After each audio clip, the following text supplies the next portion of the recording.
Balingami bana mboka Congo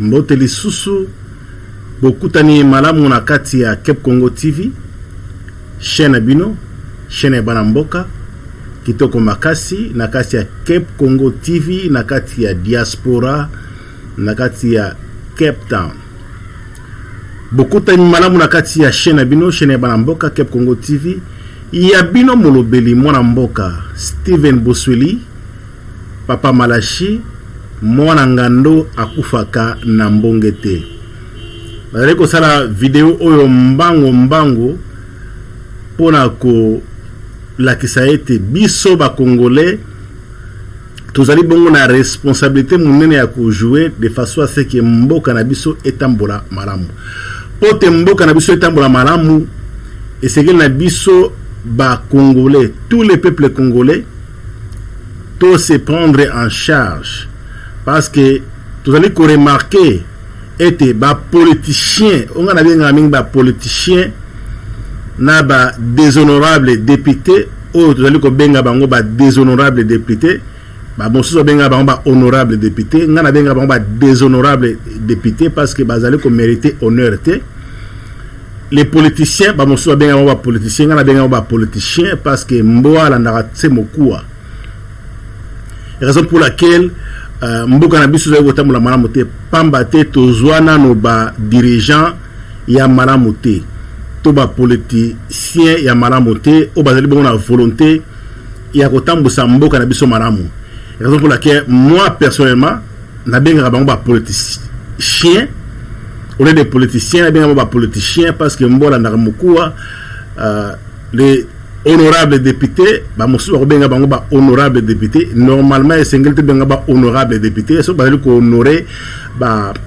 responsabilité na bango ba tâche na bango en tant que ba les représentants du peuple na niveau ya parlement pour te ba voter ba loi o esengeli ko tambusa mboka malamu Latina été peuple congolais à se retrouver. Le coup la basala kayangote, moi personnellement, la benga ba déshonorable député pambate, va dire qu'on méritait responsabilité, ou tout charge, ou à comme benga, tout ya bisoto benga bango ba honorable député.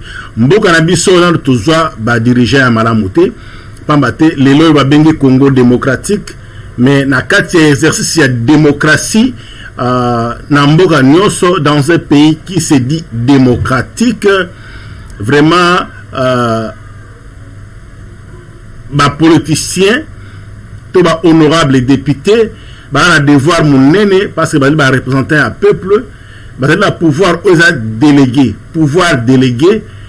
au peuple a pessi bango na tina été, bah travailler pour na compte ya peuple, mais malheureusement bah les ko sala yangote.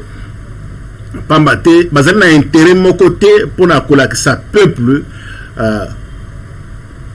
valeur naie, to intérêt naie, natinete peuple a se retrouver malheureusement dans mboka na biso. Raison pour laquelle personnellement na benga bango ba politicien na ba déshonorable député. Alors peuple congolais c'est notre devoir en tant que souverain primaire.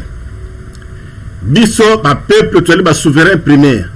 C'est de notre responsabilité. Et aller responsable de ce peuple totalement de façon à ce que bato auto pesi bango pouvoir auto délégué bango pote ba lobela biso. Au contraire bazo lobela biso te bazali ko ni salela bango moko bazali ko sala mabumu na bango moko, ce qui est vraiment bizarre, ce qui est vraiment drôle malheureusement. Pourquoi? Parce que biso ba peuple congolais, vous allez donc avoir responsabilité na bisoté. Devoir y a ba politicien, to ba honorable député, vous allez donc qu'on a expliquer peuple. Premièrement, na cette démocratie c'est la raboui. T'as droit à peuple c'est la raboui. T'as droit à peuple c'est la raboui.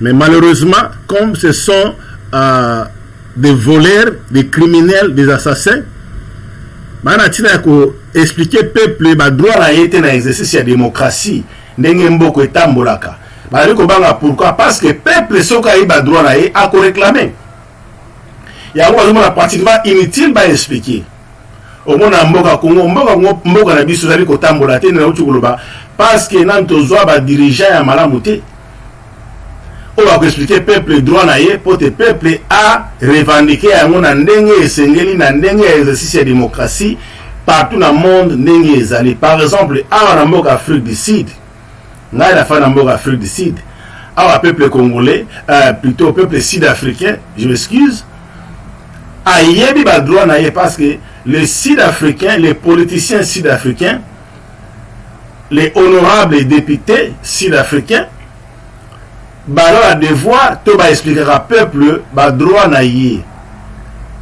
na exercice de démocratie, ndenge seneli. Alors, peuple sud-africain, ceux qui bah droit na yé, ils allaient bafouer.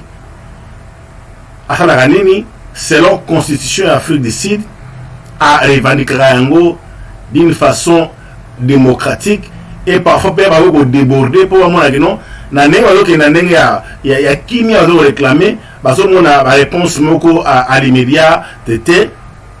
Qu'est-ce qu'ils font? Ils vont aller même plus loin.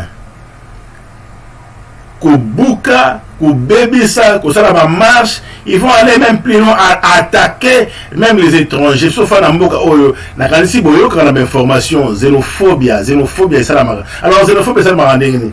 Il faut que ça va débordement et le peuple sud-africain, il faut que droit na bango, na mboka na bango Sud-Afrique, oyo, bazali ko zoate. Alors tant que ça va déclaration, ba marche, ba réclamation, tant que même quoi attaquer même ba innocent, ba étranger pour pousser ba dirigeant na bango, ba politicien na bango, na ba honorable député na bango, de façon à ce que ba ça là plus vite possible ba régler ba situation na bango. Alors mboka yota mbola malamu par rapport na mboka mususu, par rapport par exemple na mboka na biso Congo.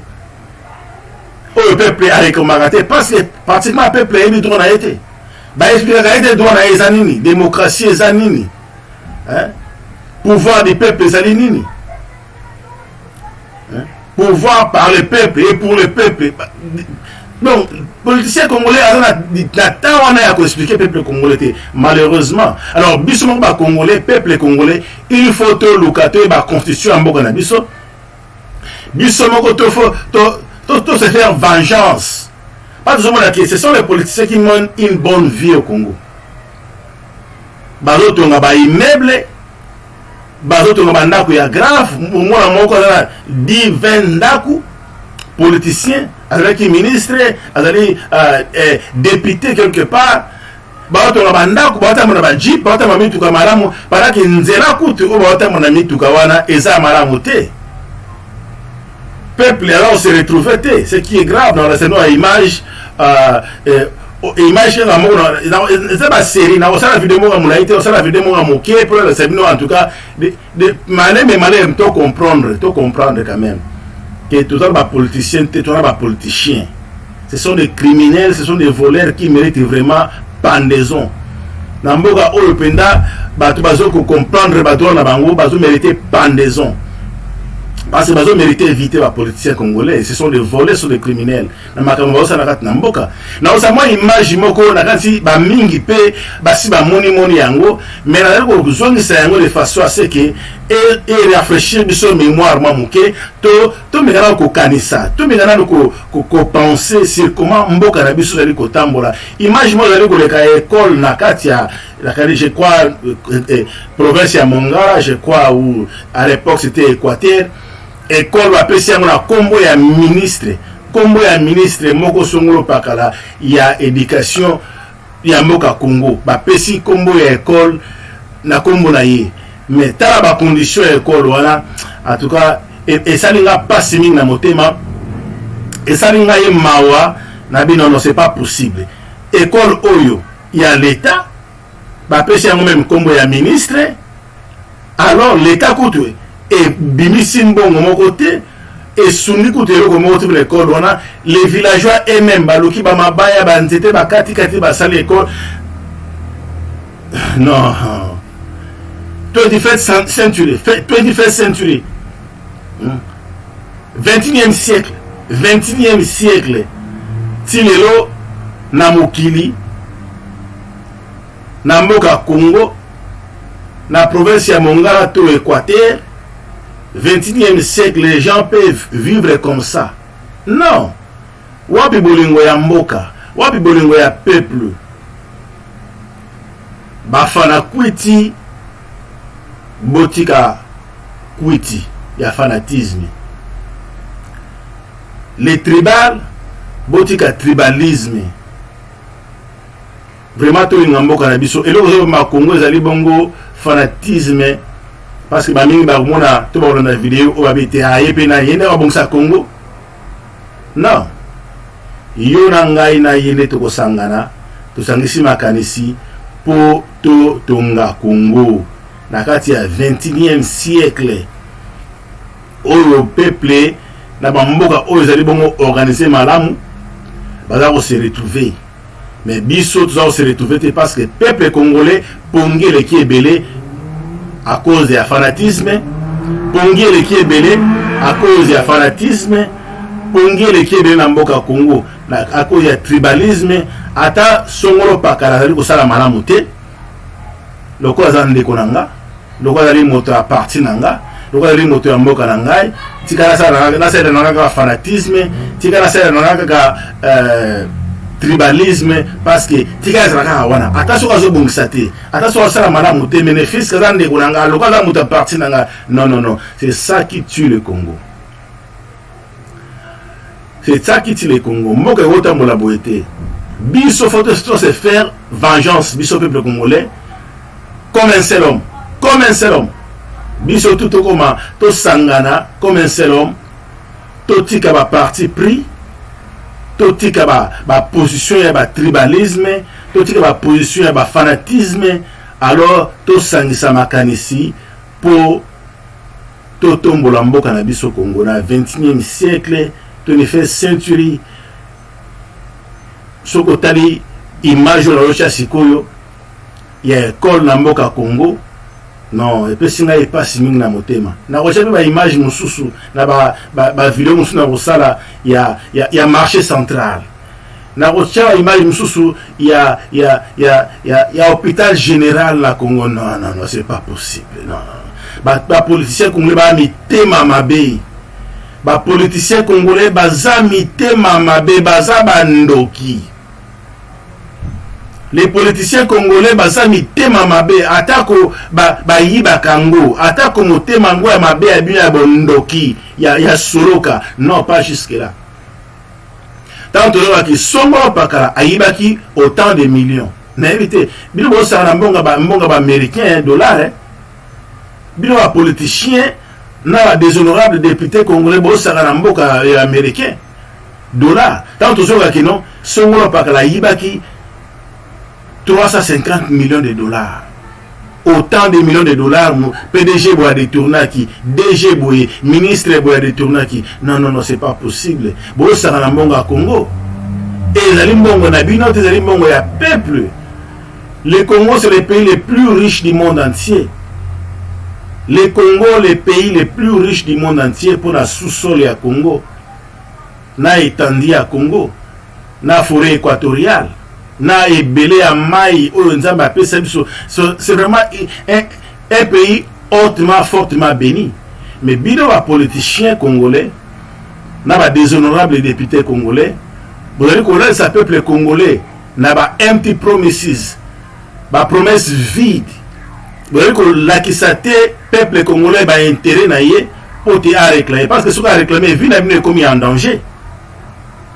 Ce que le peuple congolais a réclamé par la ville a commis en danger. Alors, biso ba autre na diaspora libanda ya Congo, mboka Congo, to dit comment ba mboka mosusu nezali ko tambola. Alors ça ne pas mingi. Alors c'est notre devoir, ya ko la peuple congolais ndenge démocratie tambolaka. To ko ba to klembate, peuple congolais o so ko vidéo o landa yango fanda meka moi ko méditer o raisonner na numa muke. Mboka oyo Congo yo kende wapi? Mboka Congo ezali ko kende wapi? Joseph Kabila a sali 18 ans à pouvoir naïe a causé peuple congolais avec les 5 chantiers. La kanisi biso to yebi les 5 chantiers a tonga elo côté a sala elo côté 18 ans ya ofele na mboka Congo ya ofele a commis multi millionnaire ou milliardaire pe na ba équipe na ye na famille na ye na ba mususu basalaki na ye, ils ont détourné, ils ont volé, ils ont tué. Mais regardez le Congo, nzela ya malamu te, na fana na Afrique du Sud na voyageaka na wuti d'Urban na voiture na mona zo kumba d'Urban ti Cape Town na longo na bouton à 20h na combi par exemple na 15h. Il y a le lendemain. Distance ensuite au calcul, vous allez presque distance Kolongwa, Kinshasa, Koya, Équateur, bien que les provinces orientales. Mais la salle na jour moko, demi-jour court. Na longue na 20h, na comme na 15h le lendemain. Pour aller ni bandera ezali. Ba politiciens sud-africains, bazo attaque aux corruption dans le monde partout ezali. Ba aller ko yiba. Mais quand même bazo sala be fort ba tunga mboka banzela ezali na kolonga na Cape Town na ke Joburg na longa na Joburg na ke Durban na longa na Diba na Cape Town na longa Cape Town na ke Mpumalanga na longa Cape Town na ke Namibie na voiture jour moko. Mais na Congo sala mkoni na Congo e ko sala mkoloni soki hôpital général ba ko tonga ngote ba ko réhabiliter ngote. Soki école na Congo bapesa Congo ya ministre moko songolo pakala école ngoko tout soko tali okina mawa na 21e siècle. C'est grave. Peuple congolais to ngala pongi mon frère, to ngala pongi mon frère, mes frères, mes sœurs, mes oncles, mes parents, to ngala distraction. To ngala distraction, to ngala fanatisme, to ngala na tribalisme. Tous les politiciens, les honorables députés congolais, tous les ce sont nos délégués. Le pouvoir nous appartient. Le pouvoir, dirigeants congolais, c'est notre pouvoir. Ils ont le pouvoir de déléguer, pour diriger biso, kamba biso. Ils ont le pouvoir biso. Anytime, n'importe quel moment de boto yango. Alors, tu as la revendication parce que bazo salate musala o esengeli ba sala pote biso peuple congolais to se retrouver. Éducation à malamu na Congo ezalité d'école, na parler si ba école on tient image école mo en Équateur, na Mongala, c'est grave. La santé système il y a santé na Congo ya malongo ezalité. Ba on va politicien ba muda beli bota ki ne Dubai. Abela ki ne Inde. Abela yo senga o te botika ya ki ne France, ki ne Belgique, en Afrique d'ici que se faire soigner. Oh. Mais tant on a pouvoir, autonga hôpital te. Et l'on nous a empêché de hôpital à Malamu na Congo. Et l'on nous a empêché de hôpital à Malamu na Congo.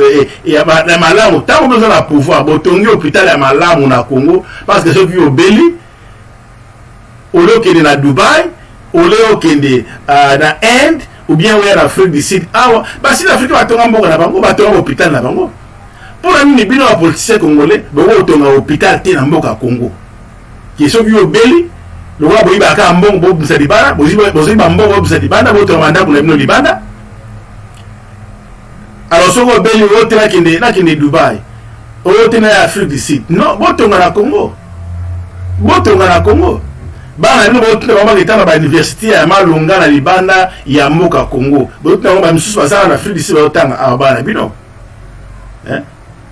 Alors pourquoi botu na ba université ya Malunga te ya qualité te na kati ya Moka Congo? Pour la unité. Bozamité mamabe. Yango peuple congolais to bima na distraction. Peuple congolais to bima na distraction. To revendiquer ba droit na biso, to telemela ba politiciens n'a déshonorable député de façon à ce que basala mosala ou esengeli pote biso peuple congolais tout se retrouver mboka etambola 21e siècle Congo banzere de la raté même la ville Kinshasa banzere ya malonga ezali tena oyo koza ko relier ba commune surtout ya ville ya Kinshasa et le côté banzera oyo ko relier ba province na Congo ya malonga ezali te, c'est grave. Non, pas jusque là.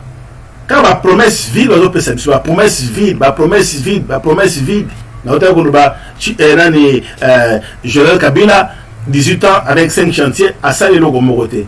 le président Moussou Yassika Félix Antoine Chilombo on a un projet azo ya porter à Sala Mboka Congo coup de chapeau à Sala yango à réaliser yango mais biso peuple congolais to la na pongité to telema pour na ko revendiquer projet à 100 jours 100 jours mbongo ebemi ebele à l'état ebele ba million na ko pesa bino ba calculer ba million oyo bazo sakana na Congo na ba video usuna osala na ko pesa bino ba calculer ya ba million oyo bazo sakana na Congo oyo ba million wana par exemple en Afrique du Sud oyo nani ko sala na ko pesa bino ba image ya ba clinique oyo na kati ya chaque quartier en Afrique du Sud to ba école na ko pesa bino ba image pour comparer na Congo et na ko pesa pe ba salaire ya ba politiciens sud-africains. Par exemple, il y a président, il y a gouverneur, il y a député, beaucoup de motema passi, beaucoup de mawa, peu de motema passi que non ba politiciens oyo. Notre frère, notre confrère, a la raison pour bien ba politicien. A la raison bien ba politique, ba déshonorable député parce que baza ce sont des criminels, bazo mérité pendaison. Bosa na dollar américain, bosa na millions ya Congo. Oh, il faut que ba école et to ba hôpitaux et ça la banzela en même temps besoin créer une salle pour la peuple. Pour le peuple à se retrouver. Bozo so maga l'os où ta na Chine. L'os où ta na Chine au Congolais à Liaka. Mafuta fo où ta et où ta ba Singapour et où ta ba Chine. Ba politicien congolais na ba déshonorable député congolais baza na ba ferme politicien congolais songolo pakala na ba ferme au général songolo pakala par exemple général Numbita badongolier poste azong na katanga ke na ferme na ye général na ba ferme oh bon on a payé ça va mais donc faut on réfléchir quand même. Pays, ils ont produit rien, mais les individus, ils ont fermé. Bon, il y a l'État, ils ont ministère de l'Agriculture, on a Samsonini, ils ont fermé à l'État, ils ont la région, la province, à l'État. La province, je suis à Congo, tout ça, ils ont fermé. Il y a l'État, ils ont produire. Pour avoir un ministère, ils ont un ministère, ils ont un poste vacant. Le ministère de l'Éducation, il y a santé, il y a agriculture. Et là, ma poste est vacant. Parce que ça va de l'autre côté. Pourquoi ça va de l'autre côté? Parce que ça m'a mamabé, bango va faire, mais bango privé. Alors, peuple congolais, tout le monde a pongi, vraiment, tout le monde a biso. Personnellement, je suis au Congo. Dans le bagaboy, moto na Congo, mais nous sommes na Congo. Mais na yeli banda ya Congo ba sud-africain ba teingai boete ba fani singa bana hotel ngate na tali ndenge bazo bundila mboka na bango na tali ndenge sud-africain abundila mboka na ye na tali ndenge sud-africain a réclamaka droit na ye na yo comprendre que non a part ngai congolais na yo a part biso. Et là, on se soutient à Kolinga Congo le Colabiso. Et là, on se soutient à réclamer le droit à Congo le Colabiso. Bah, si l'Africain va téyangaï, si l'Africain abimaka à Londres, à États-Unis, à Zongi, à Australie, à Zongi. Pourquoi? Parce que Mbokana est bien. Ah, mais à Londres sans visa, aux États-Unis sans visa, à Mboka sans visa. Pour les Bakenda, alors que ça, les États-Unis. Alors que ça, Mboka allait bien, sauf parce que ces classes à Rosamoussala. Ngai moko, mutabete na solote, ngai moko, na témoignage, na moko ya collège. Il y a Cape Town en Afrique du Sud, pour ça la formation en pratique. Il y a technique, la compagnie et il y a la société qui a engagé. Notre professeur, lecturer, Abisingabi Bosweli oza na talent, oza na habilité parce que na monde na selo ba test ya ba soudire na selo ba test belé awa par rapport na ba mususu en tout cas oyebi oza na notion en mécanique mais oza étranger moyen na pesa yo privilège o ezate soit que sud-africain mbele yo ki baye kozwa balobi to na posa ya bazwa moto futika la minerval ayebi mécanique te même ya théorie ayebi afutika la minerval bazouye ba engagé la société surtout c'est école collège non bilo on peut se faire un certificat après formation on peut se faire un certificat biso de l'accès musala tu as besoin ya bac tu veux l'accès ba betelanga de sortir na mona yango na collège à Cape Town na mona yango na vivre yango yango les sud-africains tu veux comprendre que non sud-africain na tina okindaka ba Londres te ak no lokavi ak les États-Unis ba Australie non mboka na ye ba condition de vie eza malamu économie eza un peu stable ceux qui achètent ici classe a la possibilité à rejoindre musala puis ba école ya bien ya l'état ba université ya bien université locale ya Cape Town UCT elle parmi ba université à malamu na monde parce que ba étranger local ba américain ba allemand ba anglais ba chinois ba autant na UCT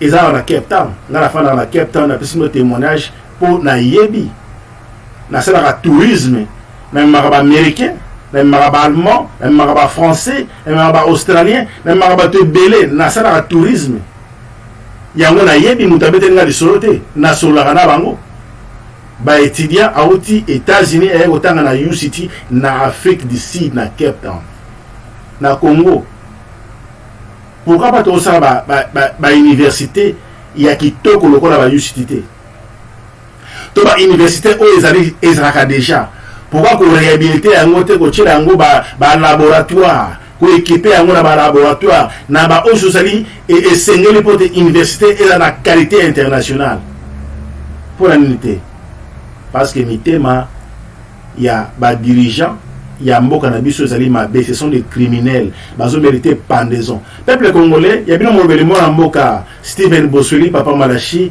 mona nganda okufa na mbonge te to na kacha mbonge na minito to na kacha mbonge mais mona nganda okufa na mbonge te parce que botanga na mai akola na mai avivaka na mai alors tokolonga tant que ko telema pour revendiquer ba droit na biso tozela ba politicien na ba déshonorable député congolais te bazami te mamabe bana posa ya kobongisa mboka te tolanda vidéo oyo e ko sala bino pasi mingi na motema lokola pe esali ngai pasi tolanda mbote o kombe école nini Willy Bakonga oya ministre o école à l'état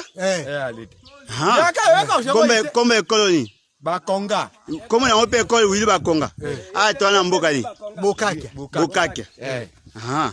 Est-ce que au classe ni na classe ni? Tu dis comment première et sixième. Première et sixième. Au la sanga e ba classe yango ya première ezap. Ya première yango. Kama difficulté na mo pepe mo kile ne buki mo. Première Ah, première. Wapi ban ba bafanda wapi tu appelles à congé il faut que tu banques ça. Ah ok au premier deuxième wapi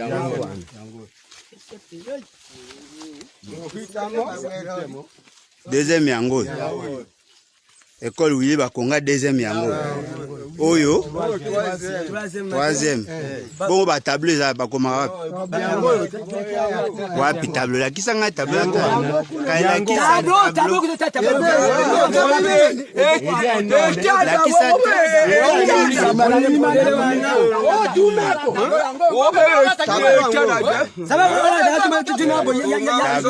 wana troisième oh siko wapi ah quatrième tableau yango wana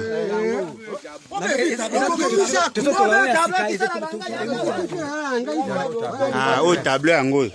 Oyo kanga na kekele. Yango ande tableau. Au 4e. Et tika isiko ni 5e. Na 6e. Wa to ba 6e primaire. OK.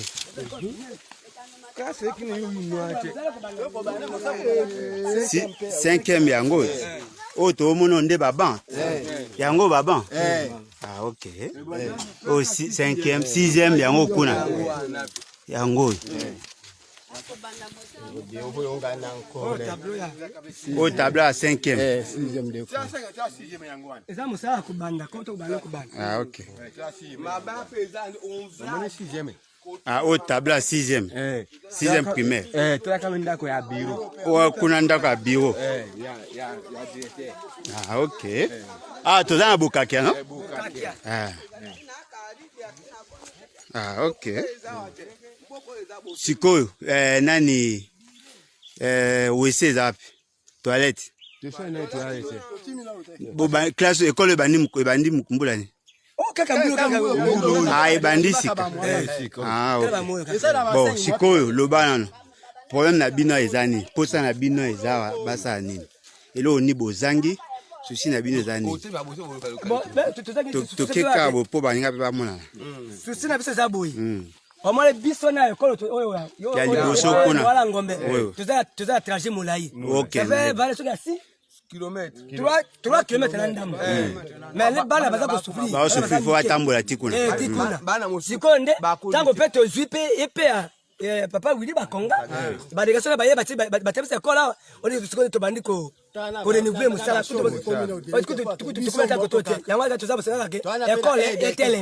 ah oh ba eko cha ezali batu ya papa Willy Bakonga délégation na ye nde batemisi école et puis ba pesi bino moyen kotonga bino mo botongi bino mo population nde botongi boluki bandele bandete na bino to bango batike bino nini awa tableau donc nde la so bana batangi mo mbulo oyo bakosala tena fep bakosala ngwapi na ingende na bukato la 3 akola bo bakani ingende 3 na bukato la centre pour que basia biso bakanaki formation kuna bukato. Ah OK. OK. Siko awa ba enseignant ba nana zo futa bango